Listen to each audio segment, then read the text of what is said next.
नमस्कार, welcome to career education. Career education में आप सभी का स्वागत है। दोस्तों, आज हम लोग प्रैक्टिस सेट 9 पर बात करेंगे, जिसमें railway NTPC and group D का प्रीवियस ईयर क्वेश्चन रहेगा।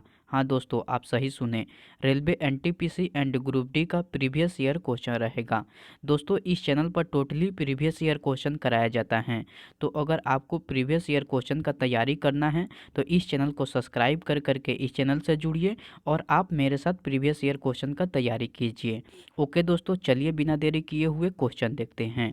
1 नंबर क्वेश्चन कह रहा है कि निम्नलिखित में से, हाँ दोस्तों, क्वेश्चन क्या कह रहा है कि निम्नलिखित में से कौन सी ऊर्जा गति के साथ बढ़ती है। निम्नलिखित में से कौन सी ऊर्जा गति के साथ बढ़ती है। तो गतिज ऊर्जा जो है वो गति के साथ बढ़ती है। तो आपका सही उत्तर हो जाएगा ऑप्शन सी, यानी कि गतिज ऊर्जा। ओके दोस्तों, नेक्स्ट क्वेश्चन देखते हैं। नेक्स्ट क्वेश्चन कह रहा है कि यदि एक बंदूक से गोली चलाई जाती है, हाँ दोस्तों, यदि एक बंदूक से गोली चलाई जाती है और बंदूक पीछे की ओर आती है तो बंदूक की गतिज ऊर्जा क्या होगी। तो बंदूक की गतिज ऊर्जा क्या होगी। तो बंदूक की गतिज ऊर्जा गोली की गतिज ऊर्जा से कम होगी। क्या होगी दोस्तों, बंदूक की गतिज ऊर्जा गोली की गतिज ऊर्जा से कम होगी। तो आपका ऑप्शन डी जो है वो सही उत्तर हो जाएगा, यानी कि गोली से कम होगी बंदूक की गतिज ऊर्जा। ओके दोस्तों, नेक्स्ट क्वेश्चन देखते हैं। नेक्स्ट क्वेश्चन कह रहा है कि नेक्स्ट क्वेश्चन कह रहा है किसी वस्तु के मुक्त रूप से गिरने के दौरान निम्नलिखित में से कौन सी ऊर्जा इसके रास्ते में किसी एक बिंदु पर बढ़ जाती है। हाँ दोस्तों, इसके रास्ते में किसी एक बिंदु पर बढ़ जाती हैं। तो गतिज ऊर्जा जो है किसी एक बिंदु पर बढ़ जाती हैं। तो आपका ऑप्शन बी जो है वो सही उत्तर हो जाएगा, यानी कि गतिज ऊर्जा। ओके दोस्तों, नेक्स्ट क्वेश्चन देखते हैं।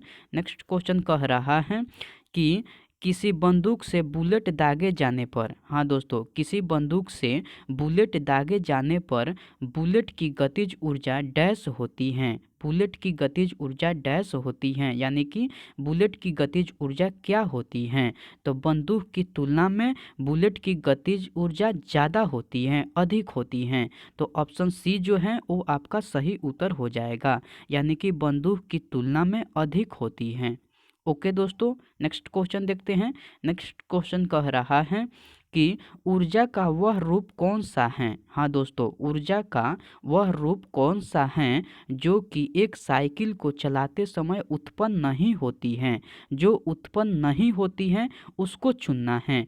तो रासायनिक ऊर्जा जो है वो साइकिल चलाते समय उत्पन्न नहीं होती है। तो आपका ऑप्शन ए जो है वो सही उत्तर हो जाएगा, यानी कि रासायनिक ऊर्जा। ओके दोस्तों, नेक्स्ट क्वेश्चन देखते हैं। दोस्तों, अगर आपको इसका पीडीएफ चाहिए तो टेलीग्राम पर जाइए, वहाँ कैरियर एजुकेशन सर्च कर करके उस ग्रुप में ऐड हो जाइए। वहाँ से आपको इसका पीडीएफ मिल जाएगा, या मैं डिस्क्रिप्शन में भी लिंक दे दूँगा, वहाँ से भी आपको पीडीएफ मिल जाएगा। और दोस्तों, अगर आपको वीडियो पसंद आती है तो इस वीडियो को लाइक कर दीजिए और अपने दोस्तों के साथ वीडियो को शेयर कीजिए। और अगर अभी तक आप इस चैनल को सब्सक्राइब नहीं किए हैं तो इस चैनल को सब्सक्राइब कर लीजिए और बेल आइकन भी बजा दीजिए। ओके दोस्तों, चलिए क्वेश्चन देखते हैं। नेक्स्ट क्वेश्चन कह रहा है कि 2 किलो तथा 4 किलोग्राम, हाँ दोस्तों, 2 किलोग्राम तथा 4 किलोग्राम के दो पिंड क्रमशः ए और बी हैं। तो 100 मीटर की ऊंचाई से एक पिंड एक साथ गिराए जाते हैं। मैं क्वेश्चन फिर रिपीट कर दे रहा हूँ। क्वेश्चन कह रहा है कि 2 किलोग्राम तथा 4 किलोग्राम के दो पिंड क्रमशः ए और बी हैं, जो कि 100 मीटर की ऊंचाई से ये पिंड एक साथ गिराए जाते हैं। तो पृथ्वी पर कौन पहले पहुंचेगा। तो क्वेश्चन कह रहा है कि पृथ्वी पर कौन पहले पहुंचेगा। तो ए और बी दोनों एक साथ पृथ्वी पर पहुंचेगा। तो ऑप्शन सी जो है वो आपका सही उत्तर हो जाएगा, यानी कि पृथ्वी पर ए और बी दोनों एक साथ पृथ्वी पर पहुंचेगा। ओके दोस्तों, नेक्स्ट क्वेश्चन देखते हैं, या मैं क्वेश्चन फिर रिपीट कर दे रहा हूं क्योंकि क्वेश्चन इंपॉर्टेंट हैं। इस तरह के सवाल क्वेश्चन रिपीट करता है, इसलिए मैं यह क्वेश्चन पर ज़्यादा जोर दे रहा हूं। मैं क्वेश्चन फिर पढ़ देता हूं। क्वेश्चन कह रहा है कि 2 किलोग्राम तथा 4 किलोग्राम के दो पिंड क्रमशः ए और बी हैं, जो कि 100 मीटर की ऊंचाई से ये पिंड एक साथ गिराए जाते हैं, तो पृथ्वी पर पहले कौन पहुंचेगा? तो ए और बी दोनों एक साथ पृथ्वी पर पहुंचेगा, यानी कि ऑप्शन सी जो है वो आपका सही उत्तर हो जाएगा। ओके दोस्तों, नेक्स्ट क्वेश्चन देखते हैं। नेक्स्ट क्वेश्चन कह रहा है नेक्स्ट क्वेश्चन कह रहा है कि यदि किसी गेंद को ऊर्ध्वाधर रूप से ऊपर फेंका जाए तो गुरुत्वीय त्वरण क्या होगा? हाँ दोस्तों, यदि किसी गेंद को ऊर्ध्वाधर रूप से ऊपर फेंका जाए तो गुरुत्वीय त्वरण क्या होगा? तो गेंद की गति की विपरीत दिशा में होगा। गुरुत्वीय त्वरण जो है वो गेंद की गति की विपरीत दिशा में होगा। तो ऑप्शन ए जो है वो आपका सही उत्तर हो जाएगा, यानी कि गेंद की गति की विपरीत दिशा में होगा। ओके दोस्तों, नेक्स्ट क्वेश्चन कह रहा है कि कोई साइकिल सवार किसी मोड़ में घूमता है तो वह क्या करता है? तो वह भीतर की ओर यानी कि केंद्र की ओर झुकता है। क्या करता है दोस्तों? वह भीतर की ओर यानी कि केंद्र की ओर झुकता है। तो ऑप्शन सी जो है वो आपका सही उत्तर हो जाएगा। यह क्वेश्चन मैं फिर रिपीट कर दे रहा हूँ। क्वेश्चन कह रहा है कि कोई साइकिल सवार किसी मोड़ में घूमता है तो वह क्या करता है? तो भीतर की ओर यानी कि केंद्र की ओर झुकता है। तो ऑप्शन सी जो है वो आपका सही उत्तर हो जाएगा। ओके दोस्तों, नेक्स्ट क्वेश्चन देखते हैं। नेक्स्ट क्वेश्चन कह रहा है नेक्स्ट क्वेश्चन कह रहा है कि एक साइकिल, हाँ दोस्तों, एक साइकिल चालक जब मोड़ लेता है तब अंदर की तरफ लटकता है, जबकि कार का चालक उसी मोड़ पर बाहर को धकेला हुआ महसूस करता है। इसका कारण क्या है? मैं क्वेश्चन फिर पढ़ दे रहा हूँ। क्वेश्चन कह रहा है कि एक साइकिल चालक जब मोड़ लेता है तब अंदर की तरफ लटकता है, जबकि कार का चालक उसी मोड़ पर बाहर को धकेला हुआ महसूस करता है। इसका कारण क्या है? तो इसका कारण है कि साइकिल पर सवार और कार का चालक दोनों ही अपकेंद्रीय बल का महसूस करते हैं। कि इसका कारण क्या है दोस्तों? कि साइकिल पर सवार और कार का चालक दोनों ही केंद्रीय बल का महसूस करते हैं। तो ऑप्शन सी जो है वो आपका सही उत्तर हो जाएगा। ओके दोस्तों, नेक्स्ट क्वेश्चन देखते हैं। नेक्स्ट क्वेश्चन कह रहा है कि वॉशिंग मशीन की कार्यप्रणाली निम्नलिखित सिद्धांत पर आधारित है। वॉशिंग मशीन की कार्यप्रणाली निम्नलिखित सिद्धांत पर आधारित है। किस सिद्धांत पर आधारित है? तो अपकेंद्रण बल के सिद्धांत पर आधारित है। किस सिद्धांत पर आधारित है दोस्तों? तो अपकेंद्रण के सिद्धांत पर आधारित है। तो आपका सही उत्तर हो जाएगा ऑप्शन ए, यानी कि अपकेंद्रण बल। ओके, नेक्स्ट क्वेश्चन देखते हैं। नेक्स्ट क्वेश्चन कह रहा है नेक्स्ट क्वेश्चन कह रहा है कि शून्य में, हाँ दोस्तों, शून्य में स्वतंत्र रूप से गिरने वाली वस्तुओं की क्या होती हैं? शून्य में स्वतंत्र रूप से गिरने वाली वस्तुओं की क्या होती हैं? तो समान त्वरण होती हैं। क्या होती हैं दोस्तों? तो समान त्वरण होती हैं। तो ऑप्शन सी जो है वो आपका सही उत्तर हो जाएगा। ओके दोस्तों, नेक्स्ट क्वेश्चन देखते हैं।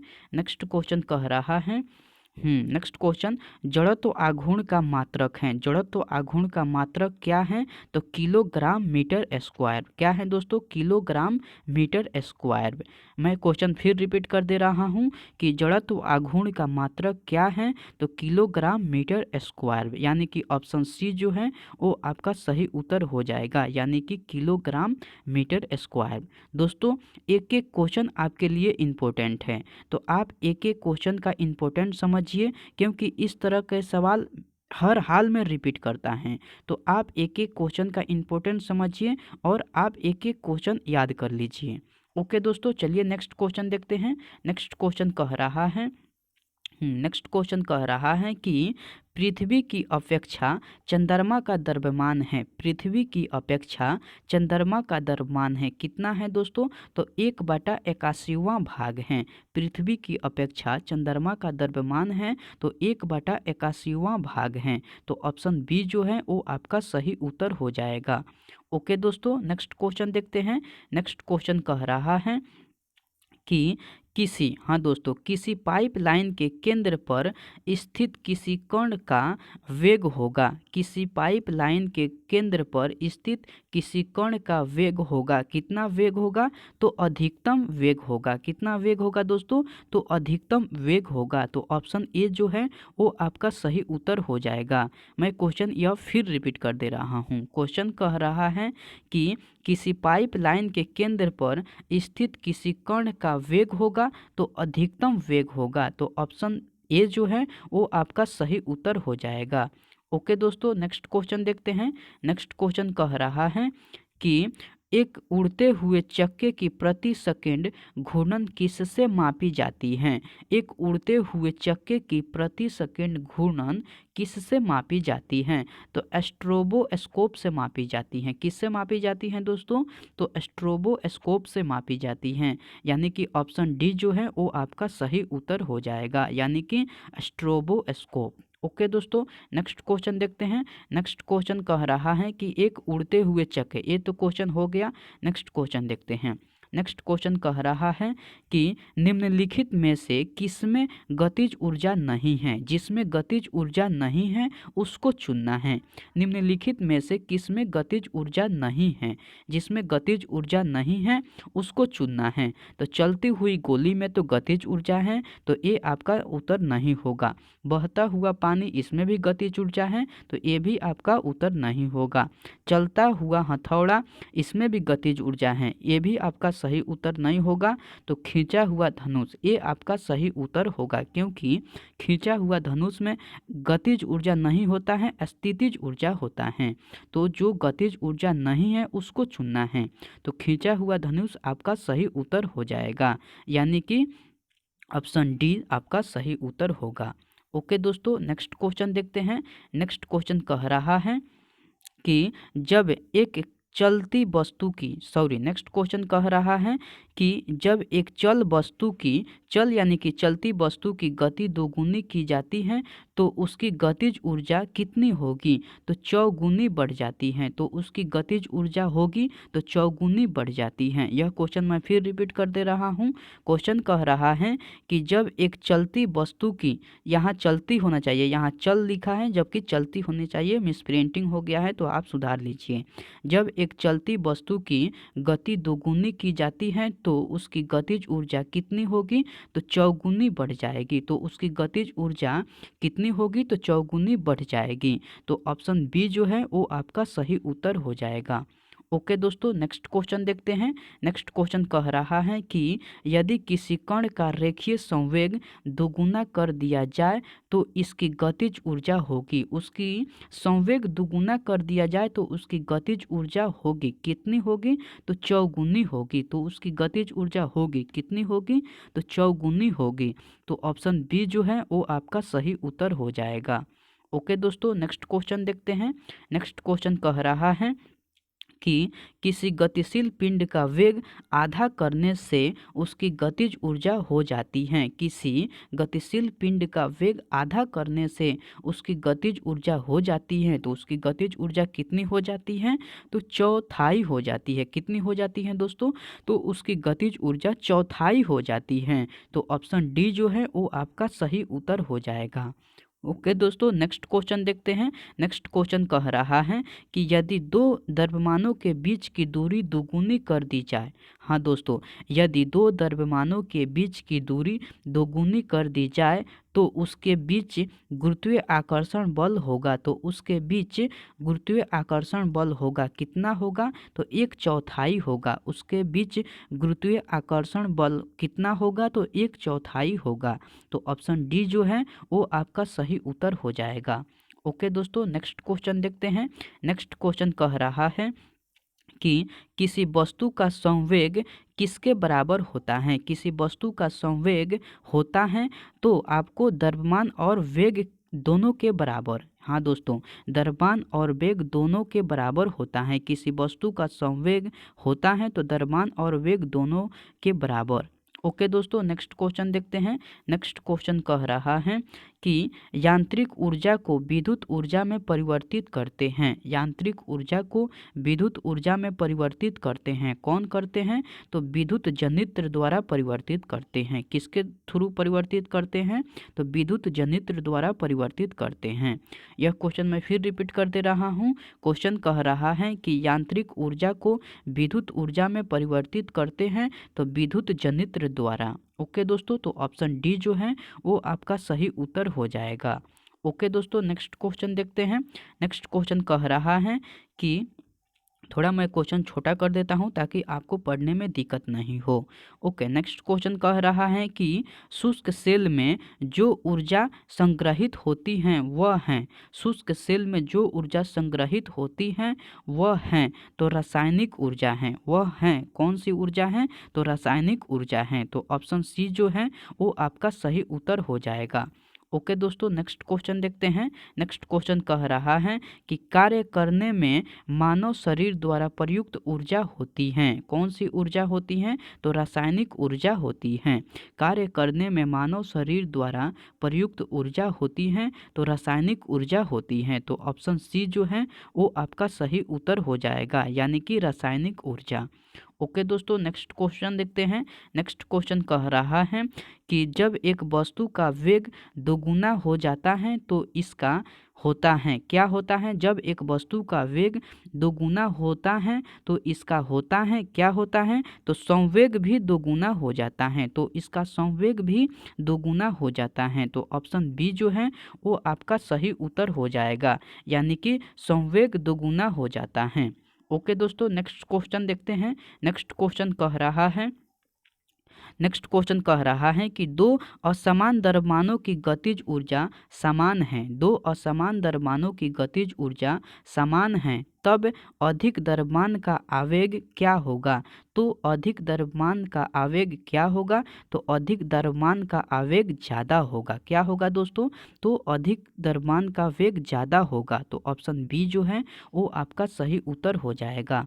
ओके दोस्तों, नेक्स्ट क्वेश्चन देखते हैं। नेक्स्ट क्वेश्चन कह रहा है कि 1 किलोग्राम राशि का वजन है। 1 किलोग्राम राशि का वजन है तो 9.8 न्यूटन के बराबर है।